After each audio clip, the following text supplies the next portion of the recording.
Assalamualaikum warahmatullahi wabarakatuh. Innal hamdalillah nahmaduhu wa nasta'inuhu wa nastaghfiruh wa na'udzu billahi min syururi anfusina wa min sayyiati a'malina may yahdihillahu fala mudilla lahu wa may yudlilhu fala hadiyalah. Oke, nama gue Yusuf Rahman, Muhammad Yusuf Rahman. Gue adalah santri kelas 9 di pesantren Darul Quran Mulia. Pada tanggal 30 Ramadan 31 Mei gue telah menyelesaikan hafalan 30 juz, dan sekarang insya Allah gue akan berdakwah untuk menyebarkan manfaat dari hafalan gue, karena yang terbaik bukan kuantitas melainkan kualitas dari hafalan gue. Bagaimana gue harus bermanfaat bagi orang lain. Di sini gue akan membahas kiat sukses belajar Al-Quran. Terdapat banyak poin dan banyak kiat untuk sukses dalam belajar Al-Quran, tapi di sini gue akan membahas beberapa saja. Yang pertama adalah niat ikhlas. Semua amalan, semua perbuatan, khususnya ibadah, harus dimulai dengan niat yang ikhlas. Karena innamal a'malu binniyat.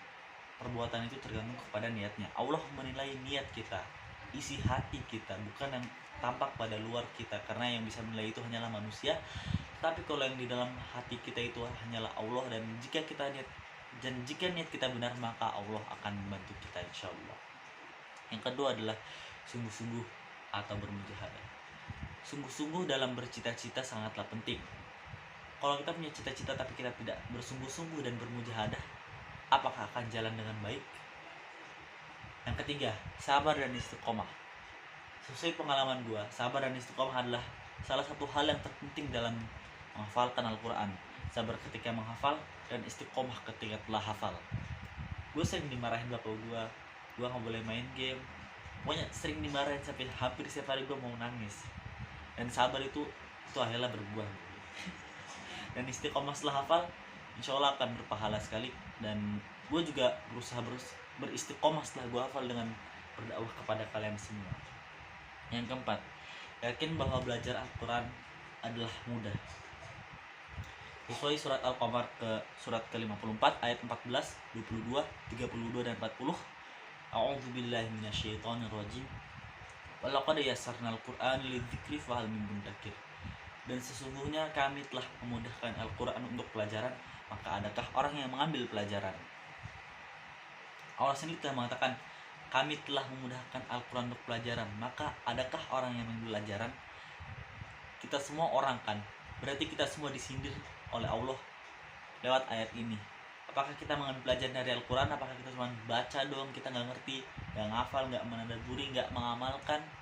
Sungguh rugi sekali teman-teman. Yang kelima adalah memperhatikan adab-adab membaca Al-Quran. Terdapat banyak sekali adab-adab untuk membaca Al-Quran. Kalian harus bacanya dengan tartil, disunahkan berwudu dulu, atau masih banyak lagi. Ini juga sebagai kita untuk menghormati dan mencintai Al-Quran, insya Allah akan lebih berkah.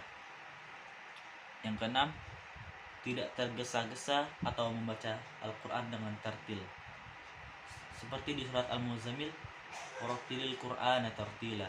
Dan membacalah Al-Quran dengan tartil, dengan tenang, dengan runut, sesuai aturan tajwid. Insya Allah ini akan sesuai artinya dan sesuai kepada bacaan Rasulullah SAW. Yang ketujuh adalah talaqi kepada orang yang menguasai ilmu. Setiap kita belajar, kita harus mempunyai pro-nya, kita punya expertnya untuk mengajarkan kita. Begitu juga Al-Quran. Para sahabat pun belajar kepada Nabi tentang Al-Quran. Jadi di sini kita harus belajar Al-Quran kepada yang pro. Kalau misal di pesantren sama ustadz, kalau misal di mana aja kita harus cari orang yang lebih pro di dalam bidang Al-Quran ini, agar ilmu kita bertambah dan kita dikasih tips-tips untuk lebih sukses dalam belajar Al-Quran. Ke-8, banyak praktek dan mengulang hingga bisa terucap secara refleks dari mulut dengan benar.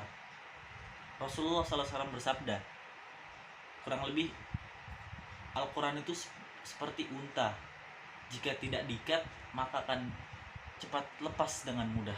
Jadi kita harus mengikatnya dengan sering-sering mengulang. Setahu saya tidak ada cara murojaah lain dengan cara mengulang-ulang dengan banyak, dengan nggak ada itu yang cuma dikit pakai tips. Murojaah terbaik adalah mengulang dengan banyak, tartil, dan sangat menghayati. Nomor 9, setiap hari harus ada waktu wajib khusus Al-Quran.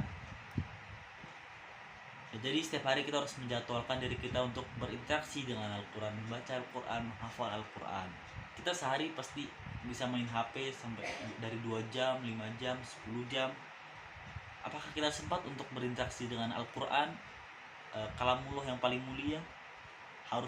Kita harus menyetel waktu untuk berinteraksi dengannya.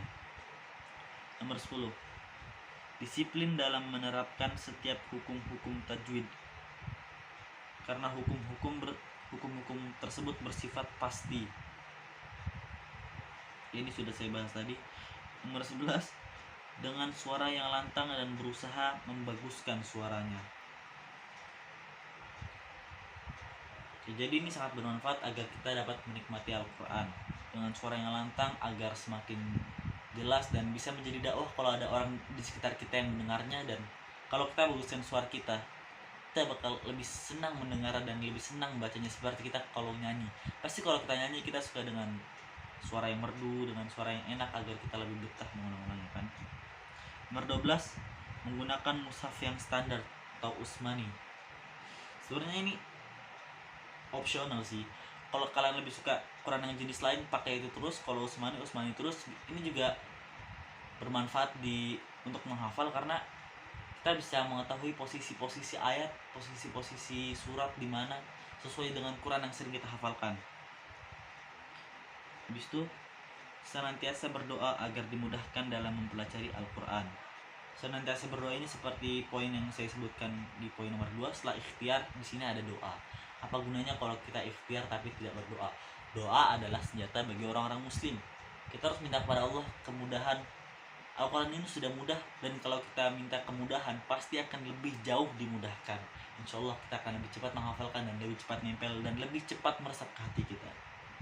Yang terakhir, berazam untuk mengajarkan kembali. Nasihat ini khususnya untuk saya pribadi, karena setelah saya selesai banget, saya berazam untuk mengajarkan kembali kepada kalian semua dan semua orang yang bisa saya ajarkan untuk menghafal Al-Quran, karena ini sangat penting dan agar hafalan kita bermanfaat untuk diri kita dan bagi orang lain. Oke, mungkin itu saja, dan jangan lupa doakan saudara-saudara kita yang di Palestina, karena muslim itu bagaikan satu tubuh.